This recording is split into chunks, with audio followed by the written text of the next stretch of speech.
திருவண்ணாமலை மாவட்டம் செங்கம் அருகே நடைபெற்ற மக்கள் தொடர்பு திட்ட முகாமில் பயனாளிகளுக்கு பல கோடி மதிப்பீட்டிலான நலத்திட்ட உதவிகளை மாவட்ட ஆட்சித்தலைவர் வழங்கினார்.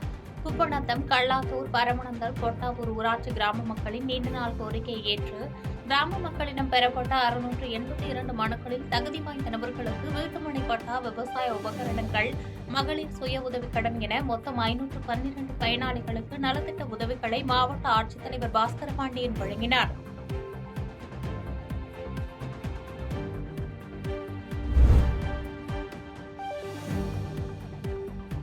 காரைக்குடி அரசினர் காசநோய் மருத்துவமனையில் நுரையீரல் நோய் மருத்துவர்கள் இல்லாததால் உள்நோயாளிகள் அவதியடைந்து வருவதாக குற்றச்சாட்டு எழுந்துள்ளது. சிவகங்கை மாவட்டம் காரைக்குடி அருகே உள்ள அரசினர் காசநோய் மருத்துவமனைக்கு புதுக்கோட்டை, ராமநாதபுரம் உள்ளிட்ட பல்வேறு மாவட்டத்தைச் சேர்ந்த காச நோயாளிகள் சிகிச்சை பெற்று வருகின்றனர். இந்த நிலையில் அரசு மருத்துவமனையில் 1 வருட கால பாண்டு அடிப்படையில் பணிபுரிந்த நுரையீரல் மருத்துவர் ஆண்டு காலம் கடந்த மாதத்துடன் முடிவடைந்த காரணத்தினால் அவர் மாறுதலாகி வேறு மருத்துவமனைக்கு சென்றுள்ளார். அதன் பின்பு மருத்துவமனைக்கு காரைக்குடியிலிருந்து திங்கள், புதன், வெள்ளி ஆகிய கிழமைகளில் மருத்துவர்களும், தேவக்கோட்டையிலிருந்து செவ்வாய், வியாழன், சனி ஆகிய நாட்களில் மருத்துவர்களும் பணிபுரிய வேண்டும்.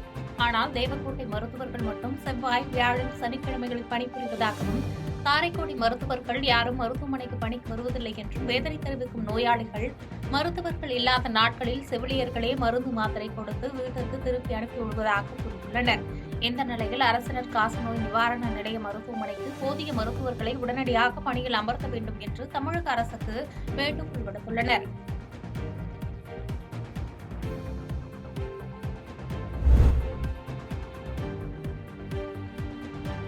தருமபுரி மாவட்டம் காரிமங்கலத்தில் கோடிக்கணக்கில் பணம் வைத்து ஆன்லைன் மூலம் IPL சூதாட்டத்தில் ஈடுபட்ட ஹரிபிரசாத் என்ற இளைஞரை தனிப்படை போலீசார் கைது செய்து காரிமங்கலம் காவல் நிலையத்தில் ஒப்படைத்தனர்.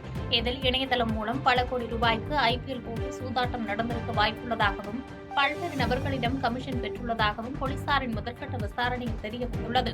இதை அடிப்படையாக வைத்து ஆன்லைன் சூதாட்டத்தில் ஈடுபட்டு வந்த நபரிடம் போலீசார் தொடர்ந்து விசாரித்து வருகின்றனர்.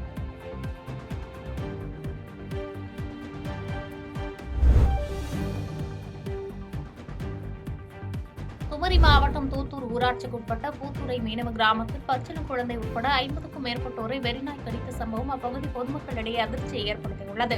தொடர்ந்து காயமடைந்தோர் தூத்தூர் அரசு ஆரம்ப சுகாதார நிலையத்திற்கு படையெடுத்த நிலையில் அங்கவர்களுக்கு முதலுதவி சிகிச்சை அளித்து ஆம்புலன்ஸ் மூலம் குழித்துறை அரசு மருத்துவமனைக்கு அனுப்பி வைக்கப்பட்டனர். இதனால் வெளியில் வர அச்சப்பட்டு வீட்டில் முடங்கி கிடக்கும் பொதுமக்கள் உடனடியாக சம்பந்தப்பட்ட துறை சார்ந்த அதிகாரிகள் பொதுமக்களுக்கு அச்சுறுத்தலாக சுற்றித் திரியும் வெறிநாயை பிடிக்க வேண்டும் என்று கோரிக்கை வைத்துள்ளனர்.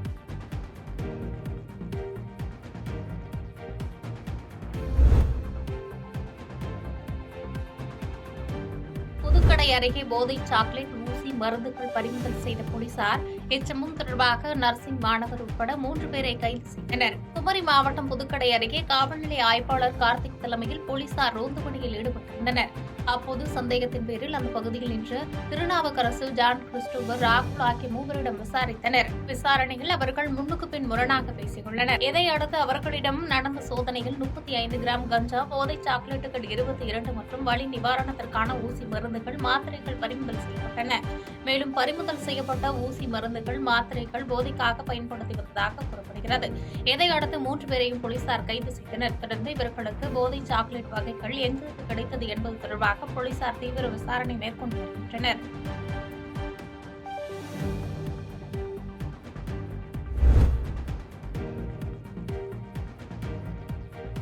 வங்கக்கடலில் நிலை கொண்டுள்ள காற்றழுத்த தாழ்வு மண்டலம் காரணமாக சென்னை புறநகர் பகுதிகளில் இரவு முழுவதும் பலத்த மழை பொழிந்தது. வங்கக்கடலில் நிலை கொண்டுள்ள காற்றழுத்த தாழ்வு மண்டலம் புயலாக மாறாமல் காற்றழுத்த தாழ்வு மண்டலமாக கரையை கடக்கும் என்று வானிலை ஆய்வு மையம் அறிவித்துள்ளது.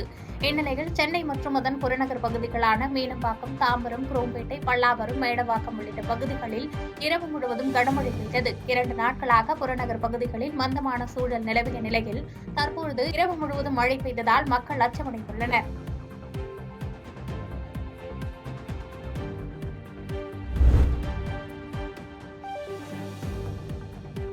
விருத்தாசலம் அருகே ஓடும் பேருந்தில் 52 சவரன் தங்க நகையை கொள்ளையடித்து சென்ற மர்ம நபர்களால் அப்பகுதியில் பரபரப்பு ஏற்பட்டது.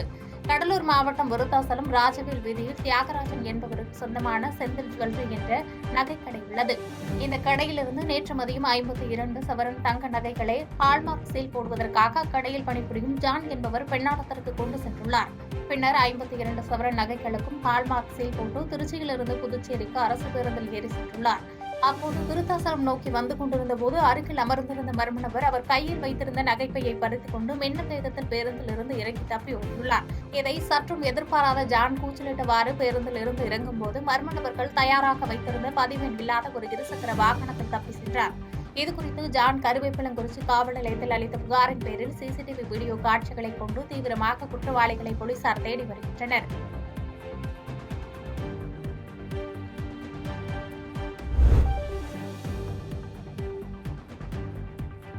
கடலூரில் போக்குவரத்து தொடர்பான போலீசாரின் விழிப்புணர்வு கூட்டத்தில் சாலை விபத்தில் உயிரிழந்த பள்ளி மாணவரின் தந்தை மாணவர்களிடையே பள்ளியில் பயணம் செய்யாது என கதறி அழுத சம்பவம் பெரும் சோகத்தை ஏற்படுத்தியது. கடலூர் மஞ்சக்குப்பம் பகுதியில் உள்ள அரசு உதவி பெறும் பள்ளியில் காவல்துறை சார்பில் மாணவர்களுக்கு போக்குவரத்து தொடர்பாக விழிப்புணர்வு கூட்டம் நடைபெற்றது. இந்த கூட்டத்தில் தேவனாம்பட்டினம் பகுதியை சார்ந்த 11ஆம் வகுப்பு படிக்கும் பள்ளி மாணவர் கைலாஷ் பேருந்திலிருந்து தவறி விழுந்து சம்பவ இடத்திலேயே உயிரிழந்த நிலையில் அவருக்கு அஞ்சலி செலுத்தப்பட்டது. இந்நிகழ்வில் உயிரிழந்த பள்ளி மாணவனின் தந்தை பங்கேற்ற நிலையில் அவருக்கு அஞ்சலி செலுத்திய பொழுது கண்கலங்கி நின்றார். இதனைத் தொடர்ந்து பள்ளி மாணவர்களிடம் பேசிய கைலாஷின் தந்தை, மாணவர்கள் படிப்பில் கவனம் செலுத்த வேண்டும் என்றும் தயவு செய்து பள்ளியில் பயணம் செய்யாதீர்கள் என தரையில் விழுந்து மண்டியிட்டு கதறி அழுதது அப்பகுதியில் சோகத்தை ஏற்படுத்தியது.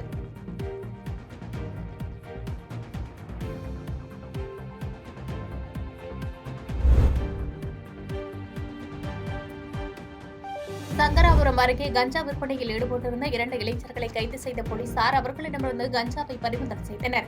கள்ளக்குறிச்சி மாவட்டம் சங்கராபுரம் அருகே உள்ள மூரார்பாளையம் கிராமத்தில் கஞ்சா விற்பனை செய்வதாக காவல்துறையினருக்கு ரகசிய தகவல் கிடைத்தது. தகவலின் பேரில் மூரார்பாளையம் தெற்கு தெருவில் உள்ள ஜிப்ருல்லா தீன்ஷா என்பவரின் வீட்டில் அருகில் சந்தேகத்திற்கிடமாக நின்றிருந்த முகமது அப்தாலி மற்றும் ஜிப்ருல்லா தீன்ஷா ஆகிய 2 இளைஞர்களையும் விசாரணை செய்ததில் 150 கிராம் கஞ்சா மற்றும் கஞ்சா செடிகளை விற்பனைக்காக வைத்திருந்தது தெரியவந்தது. இதனையடுத்து அவர்கள் இருவரையும் கைது செய்த போலீசார் அவர்கள் வைத்திருந்த கஞ்சா மற்றும் கஞ்சா செடிகளை பறிமுதல் செய்தனர்.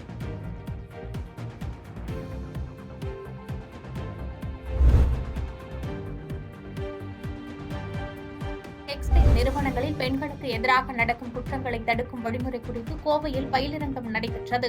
கோவை காந்திபுரம் பகுதியில் உள்ள தனியார் கூட்டரங்கில் டெக்ஸ்டைல் நிறுவனங்களில் பெண்களுக்கு எதிராக நடக்கும் குற்றங்கள், அதனை தடுக்கும் வழிமுறை மற்றும் பாதுகாப்பு நடவடிக்கைகள் குறித்த பயிலரங்கம் நடைபெற்றது. இதில் பெண்களுக்கு எதிராக பாலியல் வன்கொடுமை போன்ற சம்பவங்கள் நடந்தால் எவ்வாறு பிரச்சினையை கையாள்வது, புகார் அளிப்பது, குற்றத்தின் உண்மைத்தன்மையை எவ்வாறு கண்டறிவது உள்ளிட்டவை குறித்து எடுத்துரைக்கப்பட்டது. இதில் சுமார் 50க்கும் மேற்பட்ட பெண்கள் பங்கேற்று பயன்பெற்றனர். பாதகம் செய்பவரை கண்டால் நாம் பயங்கொள்ளலாகாது பாப்பா, மோதி மிதித்து விடு பாப்பா, அவர் முகத்தில் உமிழ்ந்து விடு பாப்பா. அண்மை செய்திகளை உடனுக்குடன் தெரிந்து கொள்ள இணைந்திருங்கள் இயம்நாடு தொலைக்காட்சியுடன்.